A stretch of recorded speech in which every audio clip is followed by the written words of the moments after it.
أتأمرون الناس بالبر وتنسون أنفسكم وأنتم تتلون الكتاب أفلا تعقلون واستعينوا بالصبر والصلاة وإنها لكبيرة إلا على الخاشعين الذين يظنون أنهم ملاقو ربهم وأنهم إليه راجعون يا بني إسرائيل اذكروا نعمتي التي أنعمت عليكم وأني فضلتكم على العالمين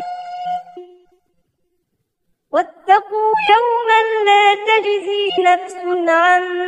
نفس شيئا ولا يقبل منها شفاعة ولا يؤخذ منها عدل ولا هم ينصرون وإذ نجيناكم من آل فرعون يسومونكم سوء العذاب يذبحون أبناءكم ويستحيون نساءكم وفي ذلكم بلاء من ربكم عظيم وإذ فرقنا بكم البحر